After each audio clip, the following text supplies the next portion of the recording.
கண்ணியமானவர்களே, 1,00,000 கேட்ட சஹாபிக்கு அல்லாஹ் 15,00,000 கொடுத்த ஒரு அற்புதமான நபி அவர்கள் கற்றுக் கொடுத்த ஒரு திக்ர் ஒன்றை இந்த ஒரு காணொளியில் நாம் பார்ப்போம். அஸ்ஸலாமு அலைக்கும். கண்ணியமான சகோதர சகோதரிகளே, 1,00,000 பணத்தை செலவு செய்வதற்காக, இன்னும் கடனை அடைப்பதற்காக, இன்னும் ரிசுக்கிற்காக கேட்ட ஒரு சஹாபிக்கு அல்லாஹ் தஆலா 15,00,000 வழங்கிய ஒரு திக்கர்.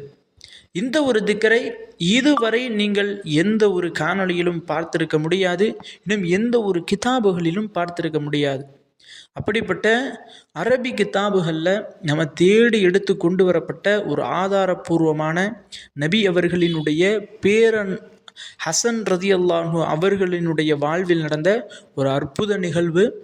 இது எப்படி நடந்தது அப்படின்னா, நபி ஸல்லல்லாஹு அலைஹி வஸல்லம் அவர்கள் மரணத்திற்கு பின்பு அவர்களினுடைய குடும்பத்தார்களுக்கு பைத்துல் மால்லிருந்து அவர்களினுடைய வம்சாவளி தோன்றல் அனைவருக்குமே பணம் கொடுக்க வேண்டும்.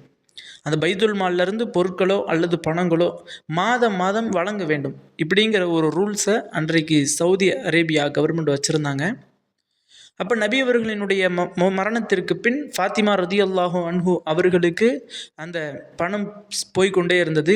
இந்த பென்ஸ்ன்னு சொல்லுவாங்கள்ல, அது போன்ற பணம் மாதம் மாதம் வந்துக்கிட்டே இருக்கும். ஹசன் ரதியல்லாஹு அவங்க ஃபாத்திமா ரதியல்லாஹு அவங்களுடைய மௌத்துக்கு பிறகு ஹசன் ரதியல்லாஹு அன்ஹு அவர்களுக்கு பணம் மாதம் மாதம் வந்துக்கிட்டு இருக்கும். இந்த பணத்தை யார் கொடுப்பாங்க அப்படின்னா, அன்றைய காலகட்டத்தில் ஆட்சியில் இருந்த அமீர் இப்னு முஆவியா ரதியல்லாஹு அன்ஹு அவங்க தான் கொடுப்பாங்க. அப்போ ஒரு மாதம் இந்த பணம் வராமல் போயிருச்சு. ஒரு மாதம் ஹசன் ரதியல்லாஹுக்கு பணமே வரலை. அப்போ ஹசன் ரதியல்லாஹு என்ன பண்ணுறாங்க, தன்னுடைய ரிஸ்கிற்காக வேண்டி தன்னிடத்தில் உணவுப் பொருட்கள் வாங்குவதற்கு கூட பணம் இல்லை, சாப்பிடுவதற்கு உணவுப் பொருட்கள் வாங்குவதற்கு கூட நம்மள்கிட்ட செல்வம் இல்லை, சில நபர்கள்ட்ட வாங்கிய கடனை அடைப்பதற்கு கூட நம்மள்கிட்ட பணம் இல்லை.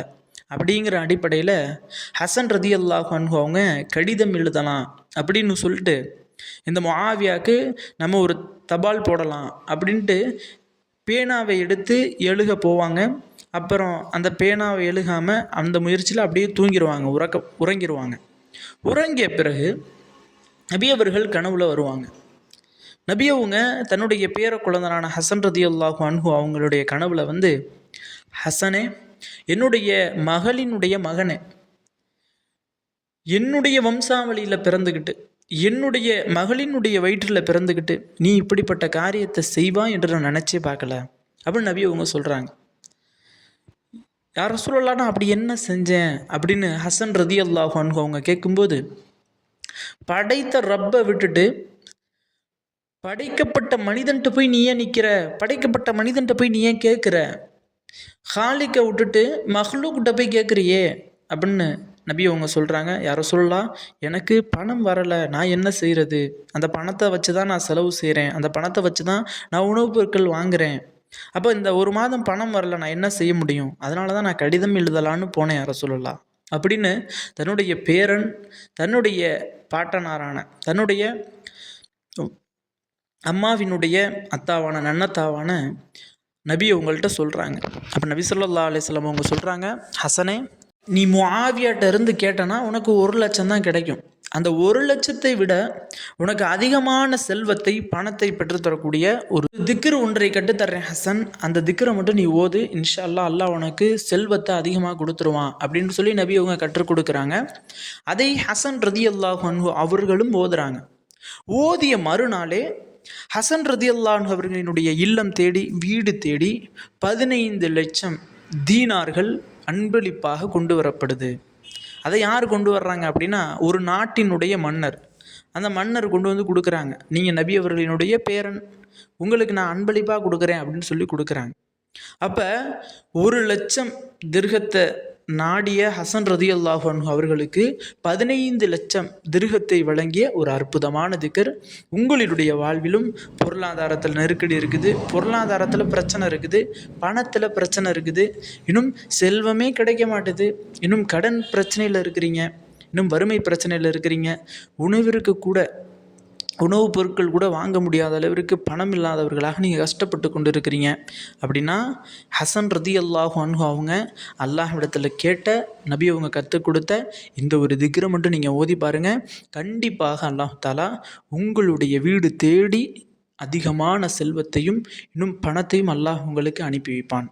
ஆக கண்ணியமானவர்களே, அப்படிப்பட்ட திக்ர் என்ன? அந்த திக்ரை எந்த முறையில் ஓதணும், எப்படி ஓதணும் அப்படின்னா, ஒவ்வொரு தொழுகைக்கு பின்பும் இந்த ஒரு திக்ரை 3 முறை ஓதுங்க. இந்த மாதிரி நீங்கள் ஒரு நாள் செஞ்சால் போதும், அல்லாஹு தாலா மறுநாளே அல்லாஹ் உங்களுடைய வீடு தேடி பணத்தை அனுப்பி விடுவான். அப்படிப்பட்ட ஒரு அற்புதமான திக்ர். நீங்கள் ஒவ்வொரு நேர தொழுகைக்கு பின்பும் 3 முறை நாம் சொல்லக்கூடிய முறைப்படி இந்த திக்ரை ஓதுங்க. பிஸ்மில்லாஹிர் ரஹ்மானுர் ரஹீம். நன்றாக கவனிங்க. அல்லாஹும் மக்திஃப் ஃபி கல்பி ரஜா அக வக்தா ரஜாஇ அம்மன் சிவாக் ஹத்தா லா அர்ஜு அஹதன் ஹைரக அல்லாஹும்ம வமா லஊஃபத் அன்ஹு குவதி வகசுர அன்ஹு அமலி வலம் தன்தஹி இலைஹி ரகுபதி வலம் தபுலுகுஹு மஸ்ஆலதி வலம் யஜ்ரி அலா லிசானி மிம்மன் அஅதைத அஹதன் மினல் அவ்வலீன வல் ஆஹிரீன மினல் யகீனி ஃபஹசினி பிஹி யா ரப்பல் ஆலமீன் என்ற இந்த ஒரு திக்ரு தான். இதனினுடைய பொருள் எப்படிப்பட்ட ஒரு பொருள்னா, அல்லாஹ்வினுடைய தன்மைகளை, அல்லாஹ்வினுடைய சிறப்புகளை சொல்லக்கூடிய ஒரு திக்ர் தான். இன்னும் அல்லாஹ்விடத்தில் பணத்தை, இன்னும் செல்வத்தை கவலையோடும், இன்னும் அல்லாஹ் தரக்கூடிய அளவிற்கு ஒரு கஷ்டத்தோடும் சொல்லக்கூடிய வார்த்தைகளை கொண்ட ஒரு திக்ர் தான். ஆக கண்ணியமானவர்களே, இந்த அரபி தெரியாதவர்களுக்கு இன்ஷா அல்லாஹ் என்னுடைய டிஸ்கிரிப்ஷன்லையும் கமெண்ட் பாக்ஸ்லையும் இந்த அரபியினுடைய தமிழ், இன்னும் இதனுடைய தமிழாக்கம், இதனுடைய பொருள் எல்லாத்தையும் நான் பின் பண்ணி வைக்கிறேன். அதை பார்த்தாவது இன்ஷா அல்லாஹ் நீங்கள் எழுதி வச்சுக்கோங்க, அல்லது ஸ்க்ரீன்ஷாட் எடுத்து வச்சுக்கோங்க. எடுத்து கொண்டு அந்த ஒரு அமலை, இந்த ஒரு திக்ரை ஒவ்வொரு தொழுகைக்கு பின்பும் 3 முறை 5 நேர தொழுகைக்கு பின்பும் நீங்கள் கேட்டு பாருங்கள். பணத்திற்காக வேண்டி நம்ம யார்கிட்டையே போய் கையேந்து நிற்கிறோம், அல்லாஹ்வை மறந்துட்டு. இன்ஷா அல்லாஹ் இன்றையிலிருந்து அல்லாஹ்ட்ட முதல்ல கேளுங்க. கண்டிப்பாக அல்லாஹ் உங்களை யார்கிட்டையுமே கேட்க வைக்க மாட்டான். அல்லாஹ்ட்ட கையேந்திரவங்களை அல்லாஹ் தஆலா பிற மனிதர்களிடத்தில் கையேந்த விடமாட்டான்ற நிறைய சாட்சிகள் இந்த உலகத்தில் இருக்குது. ஆக கண்ணியமானவர்களே, இந்த ஒரு திக்ரை நீங்கள் செஞ்சு பாருங்கள். இன்ஷா அல்லாஹ் நீங்கள் எவ்வளவு பணத்தை நாடி அல்லாஹ்ட்ட இந்த ஒரு திக்ரை ஓதுறீங்களோ அதை விட 15 மடங்கு பணத்தை அல்லாஹ் தஆலா உங்களுக்கு அனுப்பி வைப்பான்.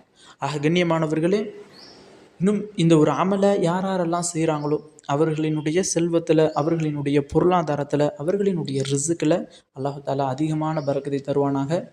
ஆமீன் என்று எல்லாரும் கமெண்ட் பண்ணுங்கள். நிச்சயமாக கமெண்ட் பண்ணுற எல்லாருக்குமே அல்லாஹ் தஆலா எல்லாருடைய இல்லத்திலும், எல்லாருடைய வீட்லேயும் அல்லாஹ் தஆலா பணத்தை அனுப்புவான் இன்ஷா அல்லாஹ். ஆக கண்ணியமானவர்களே, இந்த ஒரு காணொளி தாங்களுக்கு பிடித்திருந்தால் ஷேர் செய்யுங்க, லைக் செய்யுங்க, கமெண்ட் செய்யுங்க, மறக்காமல் துஆ செய்யுங்க. அஸ்ஸலாமு அலைக்கும்.